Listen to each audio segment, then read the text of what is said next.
할렐루야. 사람들의 소리가 아니라 하나님의 음성에 순종하는 하루 되십시오. 우리 하루의 첫 시작 찬송가 384장 나의 갈 길 다가도록 우리 함께 찬양하면서 가정에서 드리는 새벽 예배 우리 하나님 앞으로 나아가도록 하겠습니다.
오늘 또 우리가 함께 기도할 기도 제목은 우리 5월 가정의 달입니다. 그래서 5월 가정의 달을 축복하시고 하나님 중심의 가정을 더욱 굳게 하는 시간 되게 하소서. 우리 함께 같이 기도하도록 하겠습니다.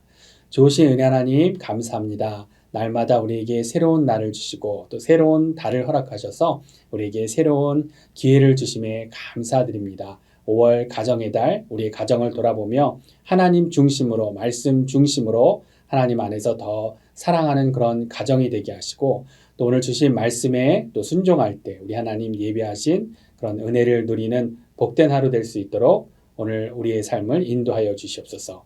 감사드리며 우리 주 예수 그리스도 이름으로 기도드렸습니다. 아멘. 오늘 우리에게 주신 말씀 함께 같이 보겠습니다. 예레미야서 26장 16절부터 24절 말씀 우리 함께 같이 보도록 하겠습니다. 고관들과 모든 백성이 제사장들과 선지자들에게 이르되 이 사람이 우리 하나님 여호와의 이름으로 우리에게 말하였으니 죽일 만한 이유가 없느니라. 그러자 그 지방의 장로 중 몇 사람이 일어나 백성의 온 회중에게 말하여 이르기를 유다의 왕 히스기야 시대에 모레셋 사람 미가가 유다의 모든 백성에게 예언하여 이르되 만군의 여호와께서 이와 같이 말씀하셨느니라. 시온은 바깥이 경작지가 될 것이며 예루살렘은 돌 무더기가 되며 이 성전에 사는 산당의 숲과 같이 되리라 하였으나 유다의 왕 히스기야와 모든 유다가 그를 죽였느냐 하니 히스기야가 여호와를 두려워하여 여호와께 간구하매 여호와께서 그들에게 선언한 재앙에 대하여 뜻을 돌이키지 아니하셨느냐. 우리가 이같이 하면 우리의 생명을 스스로 심히 해롭게 하는 것이니라. 또 여호와의 이름으로 예언한 사람이 있었는데 곧 기란 여아림 스마야의 아들 우리야라. 그가 예레미야의 모든 말과 같이 이 성과 이 땅에 경고하여 예언하며 여호야김 왕과 그의 모든 용사와 모든 고관이 그의 말을 듣고서 왕이 그를 죽이려 하며 우리야가 그 말을 듣고 두려워 애굽으로 도망하여 간지라. 여호야김 왕이 사람을 애굽으로 보내되 곧 악볼의 아들 엘라단과 몇 사람을 함께 애굽으로 보냈더니 그들이 우리야를 애굽에서 연행하여 여호야김 왕에게로 그를 데려오매 왕이 칼로 그를 죽이고 그의 시체를 평민의 묘지에 던지게 하니라. 사반의 아들 아히감의 손이 예레미야를 도와주어 그를 백성의 손에 내어주지 아니하여 죽이지 못하게 하니라. 아멘. 우리에게 주신 하나님의 귀한 말씀입니다. 우리 4월달을 시편으로 잘 마무리하고 어제부터 예레미야 26장으로 우리가 다시금 묵상을 하고 있습니다. 그래서 어제도 이제 배경, 예레미야에 관한 그런 배경 설명해 주셨지만 이 예레미야 선지자의 시대는 지금으로부터 2600년 전 바벨론에 의해 유다가 멸망하고 포로로 끌려가기 전에 그 시대인 것이죠.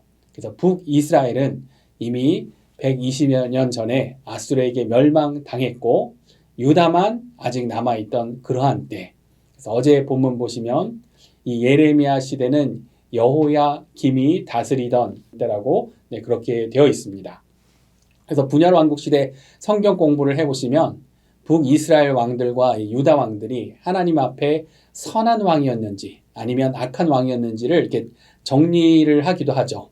그래서 먼저 멸망당한 북이스라엘 왕들을 보면 어떻습니까? 북이스라엘 왕들은 전부가 다 악한 왕입니다. 한 명도 선한 왕은 하나도 없죠. 전부가 다 악한 왕으로 이렇게 분류가 되는데 그런 악한 왕 중에서도 매우 너무나 심하게 악했던 그런 악한 왕 하면 북이스라엘의 7대 왕이었던 아합을 우리가 잘 알고 있습니다. 그 안에 이세벨, 우리가 그렇게 알고 있죠. 그게 이제 북이스라엘 왕들이었는데 모두가 악한 왕.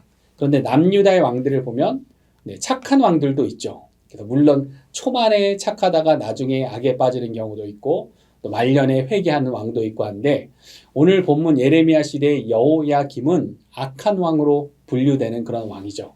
그래서 그것을 알 수 있는 것이 오늘 21절 말씀을 보면 예레미야와 동시대 인물인 우리야라는 선지자가 하나님의 말씀을 대언했는데 예레미야와 비슷한 그런 예언을 했겠죠. 너희가 하나님께로 돌이키지 않으면 바벨론에게 망하게 될 것이다. 하나님께로 돌이켜야 한다. 근데 그렇게 예언을 했는데 근데 이 선지자가 예레미야하고 다른 것은 두려워하고 이 왕을 두려워하고 애굽으로 도망갔죠. 그런데 이 여호야김 왕이 부하들을 보내서 그 먼 애굽까지 가서 이 선지자를 붙들어 와서 이 선지자를 죽이는 그런 내용이 나오죠. 얼마나 잔인하고 악한 왕입니까?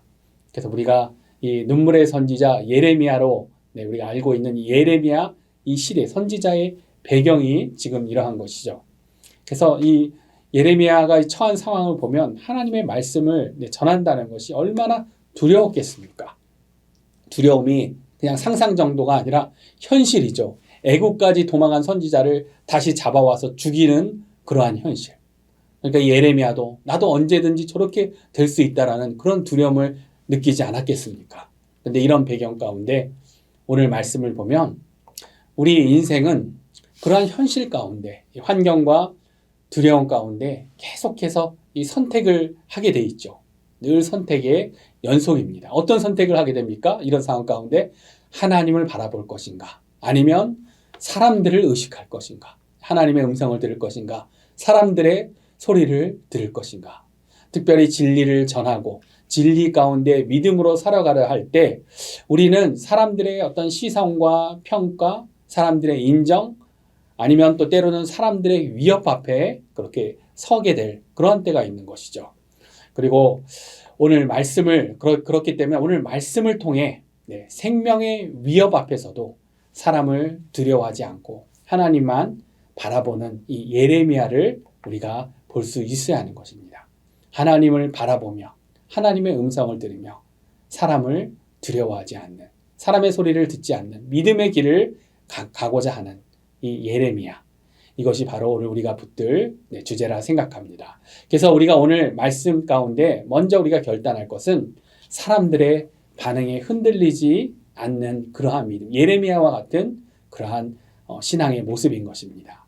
그래서 어제 본문 26장 6절을 보면 예레미야가 하나님의 이런 말씀을 대언했습니다.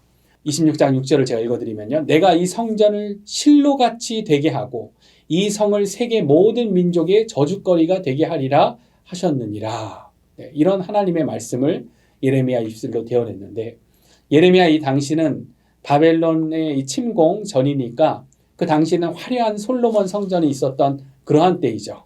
그래서 그런데 그 성전을, 그 화려한 그 솔로몬 성전을 실로같이 되게 하겠다. 네, 그렇게 이런 말씀을, 이런 예언을 하고 있는데, 이 실로가 어디입니까? 이 실로라고 하면 솔로몬 성전이 있기 전까지 가나안 정복 시절 여호와의 이 장막을 모셨었던 이스라엘의 초대 수도 같은 그런 장소가 이 실로였던 것이죠.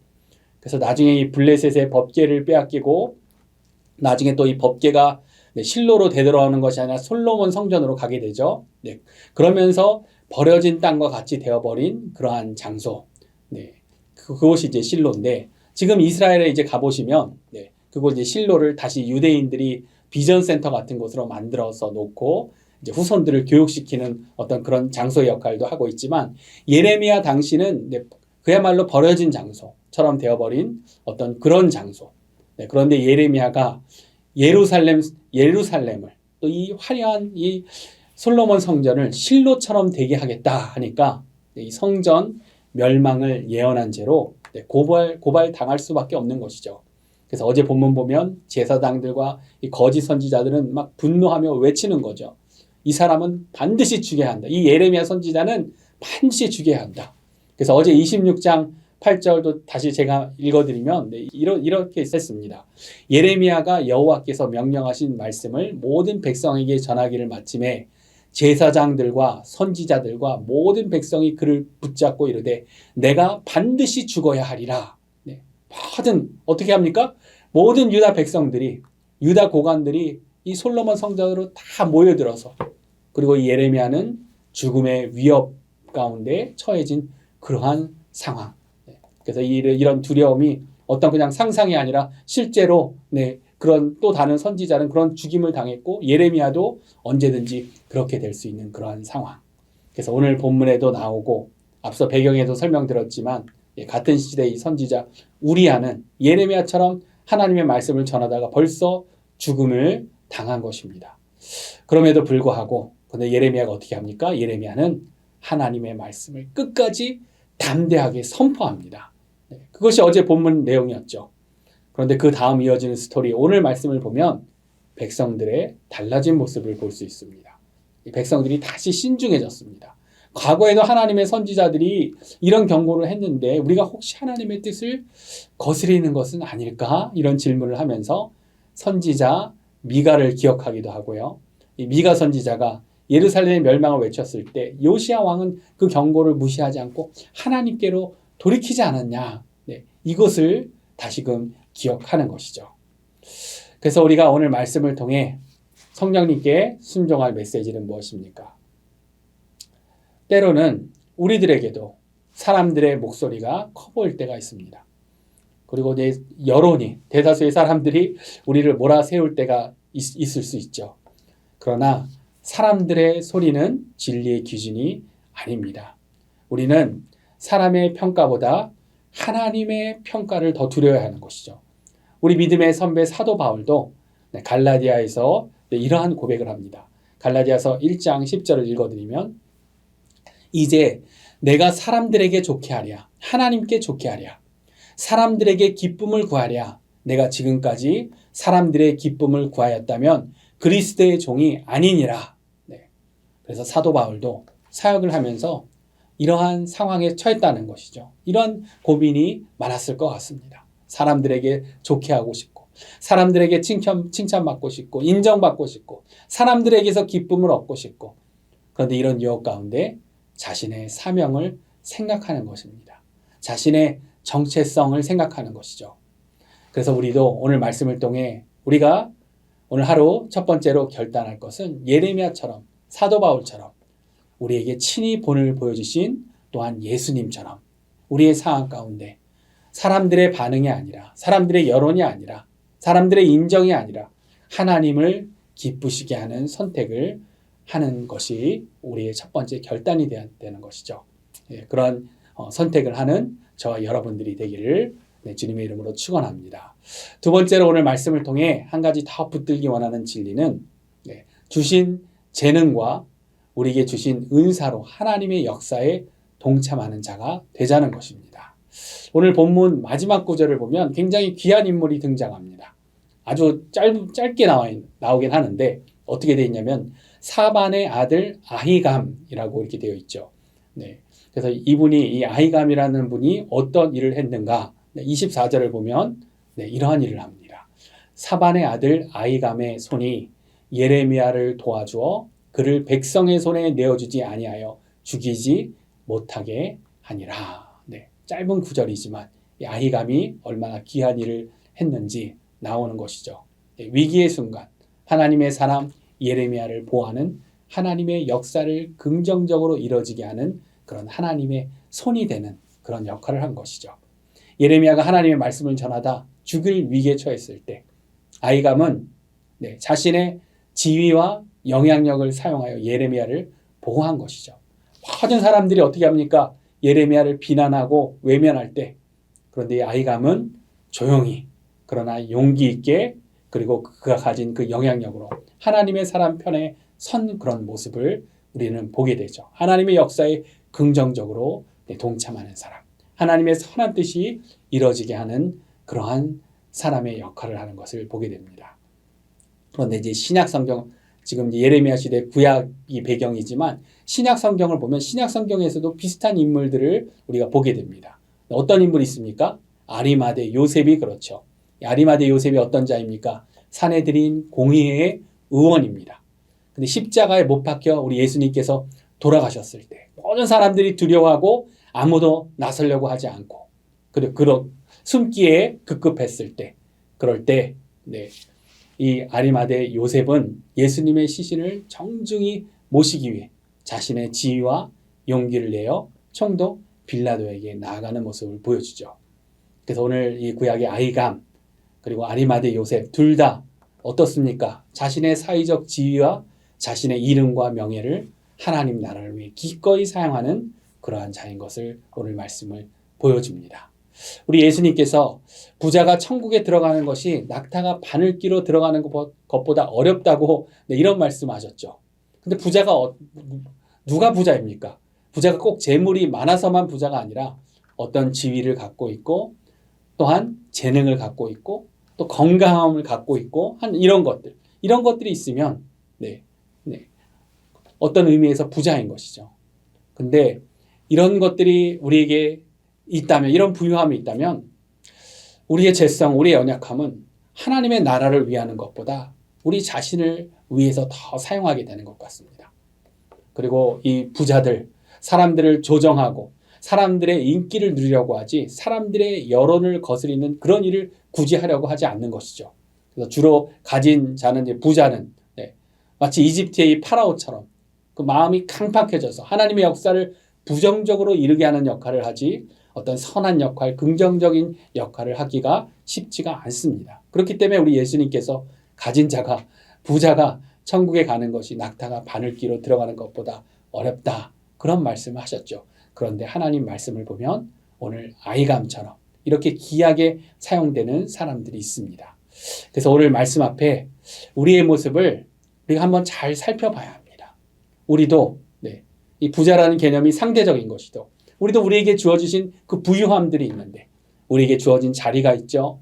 지위가 있죠. 우리에게 주신 재능이 있죠. 그리고 시간과 건강함이 있습니다. 그런데 이러한 부유함을 하나님 나라를 위해 잘 사용하고 있는지 우리의 모습을 살펴봐야 하는 것입니다. 이 세상은 때때로 진리를 대적하고 우리의 믿음을, 우리의 신앙을 조롱할지도 모릅니다. 그러나 그럴수록 아히감처럼 아리마대 요셉처럼 하나님의 편에 서는 그러한 지혜와 그런 용기가 우리에게 필요합니다. 우리도 하나님께서 우리에게 주신 모든 것들을 사용하여 하나님의 나라를 확장시키고 하나님의 나라를 세우는 일에 오늘 아이감처럼 조용히 그러나 담대하게 동참할 수 있는 저와 여러분들 되시기를 우리 주 예수님의 이름으로 축원합니다. 오늘 주신 말씀 생각하며 우리 함께 같이 기도하도록 하겠습니다. 하나님 은혜 감사합니다. 오늘도 귀한 말씀을 통해 우리의 모습을 살필 수 있게 해주셔서 감사합니다. 우리 가운데 정말 많은 소리들이 들립니다. 사람들의 소리, 세상의 소리가 들리는데 그러한 소리에 우리가 휘둘리는 것이 아니라 하나님의 음성을 분별하여 잘 듣고 그 하나님의 그 지혜의 말씀에 순종할 수 있는 그런 우리의 마음을 주님 허락하여 주시옵소서. 또한 오늘 나오는 아이감처럼 하나님 나라를 위해 주신 그 재능과 시간과 건강과 우리에게 주신 상대적인 이 부유함을 하나님 나라를 위해 귀하게 사용하는 그러한 자가 되기 원합니다. 그렇게 영광 돌리는 자가 되기 원합니다. 그런 삶이 될 수 있도록 우리의 삶을 인도하여 주시옵소서. 모든 은혜 감사드리며 우리 주 예수 그리스도 이름으로 기도드렸습니다. 아멘. 오늘 하루도 하나님 더욱 바라보시면서 하나님 주신 은혜로 승리하시는 축복의 하루 되시기를 바랍니다.